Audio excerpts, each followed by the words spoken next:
Bien, bonjour, c'est Macab des Barons de la Gazette d'Orne Château, et on a Rennes à Château, et on est avec un invité mystère qui s'appelle Jean Orsa.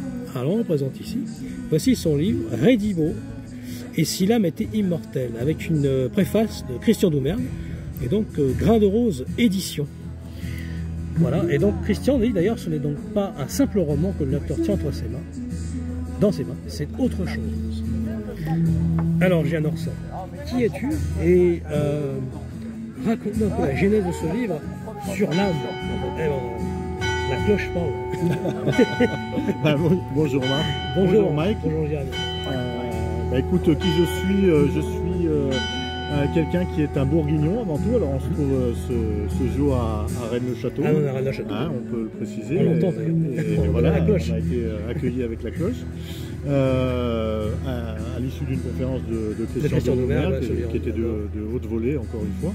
Et donc j'ai eu la chance d'avoir une préface pour mon premier roman. Je ne sais pas si ce sera le premier, le seul, ou il y en aura d'autres, je ne sais pas. C'était pas ma vocation. Mais ce roman, il est né surtout d'une expérience personnelle, parce que je pense que je peux te le confier à présent. Il a déjà un petit peu de bouteille, ce livre.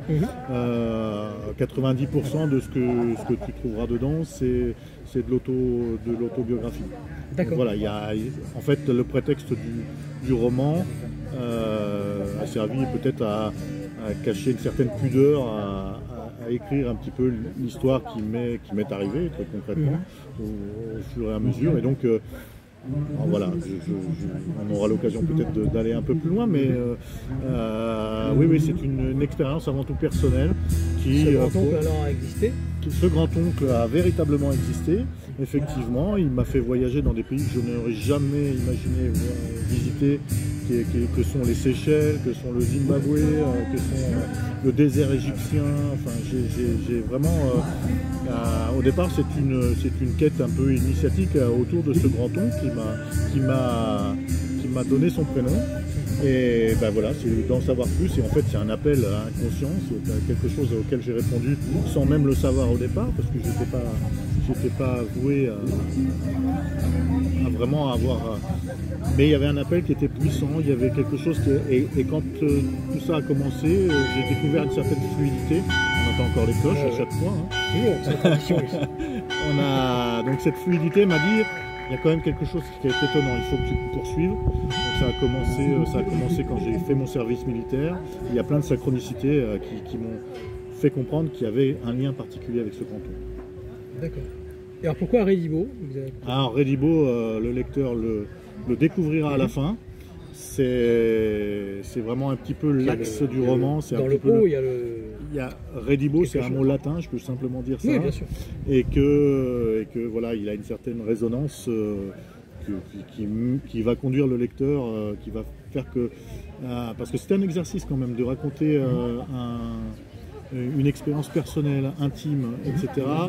et qui puisse s'articuler comme un roman. Et en fait, j'ai pas fait grand-chose pour que ça s'articule comme un roman, mais c'est compliqué quand même à mettre en œuvre. C'est-à-dire que je voulais quand même mettre... En fait, cette œuvre, c'est aussi une façon de transmettre à mes propres enfants l'histoire qui est la mienne, qui a été la mienne. Et donc, voilà, mais je voulais aussi le rendre accessible à d'autres personnes, et que ce soit pas vraiment un truc qui reste trop confidentiel. Mais avant tout, l'idée, elle est là, et on m'a conseillé, on m'a dit écris-le, parce que c'est quand même quelque chose d'assez singulier. Donc le Rédibo, c'est un peu la clé de voûte qui va permettre justement que le roman se tienne du début à la fin.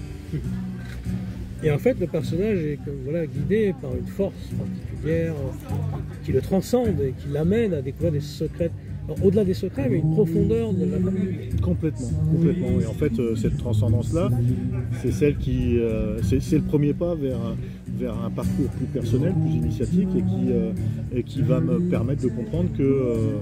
enfin là, j'engage que moi, mais c'est vraiment là où j'en suis aujourd'hui, c'est que nous sommes bien plus que ce que nous pourrions nous comparer à notre simple personnalité physique, et notre corporalité, etc. Mais il y a quelque chose dans l'homme qui est tellement supérieur et qui nous amène à faire des découvertes sur notre composition, notre chemin, notre parcours, etc. Et il ne peut pas y avoir que du hasard. Il y a vraiment, et Rédibo en est un exemple, je pense, assez frappant. Quand les portes s'ouvrent, quand vous vous trouvez au Zimbabwe, qui est une ancienne colonie britannique dans lequel il y a un livre qui tombe dans une bibliothèque poussiéreuse qui vous tombe entre les mains et que vous avez le nom de votre aïeul qui apparaît. Vous dites qu'il y a des forces qui sont en train de vous aider pour vous permettre de cheminer et d'aller un peu plus loin. Donc ça c'est vraiment, et même, je vous dis, c'est le premier pas vers mon parcours de transcendance personnelle. Oui, c'est ce que j'allais te dire, je pense que le fait de découvrir certaines choses par rapport à ta famille a aussi mis en exergue le fait de découvrir d'autres secrets aussi. D'ailleurs, d'autres familles, peut-être d'autres familles. Tout à fait.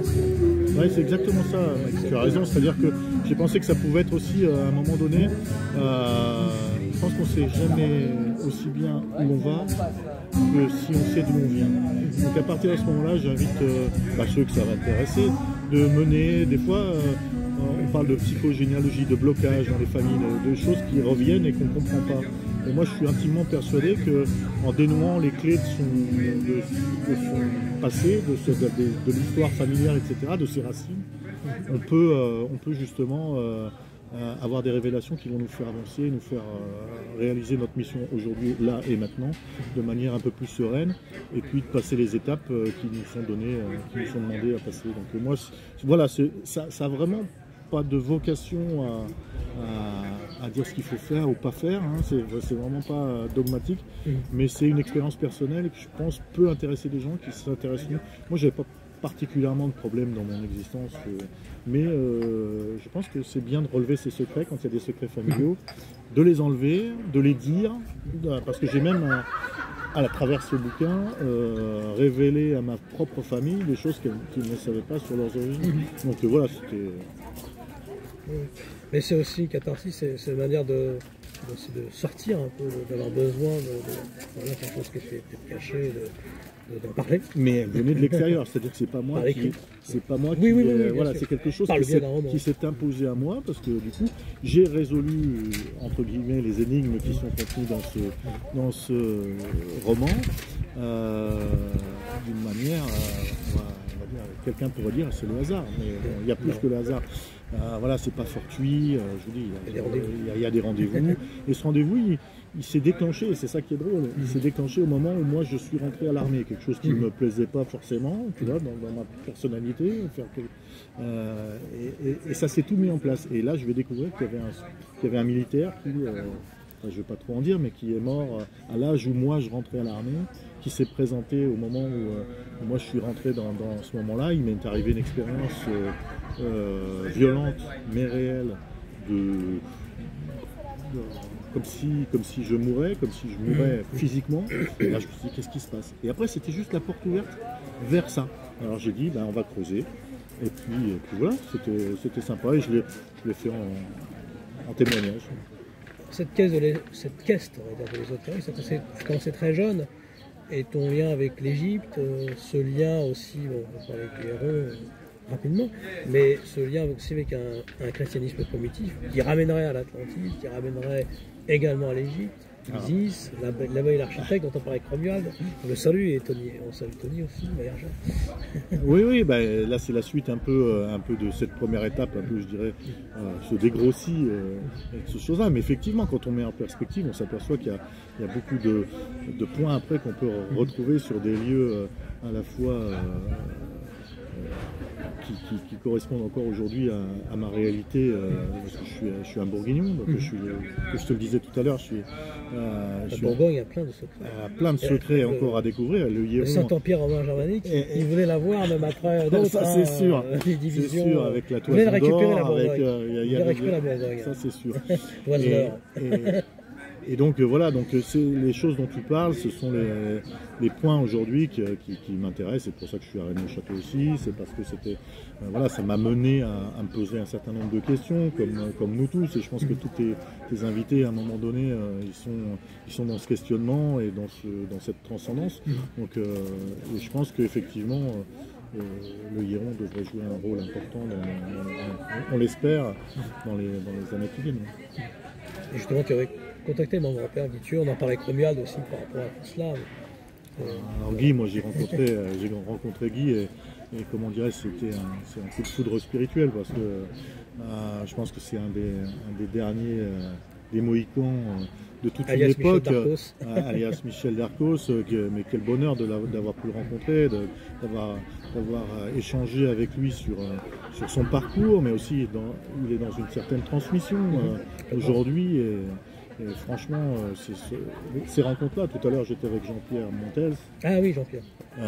Extraordinaire, extraordinaire personnage. Voilà, il y a cette volonté, on sent ce mouvement de transmission qui est en train de se passer entre des générations de cherchants, on va dire.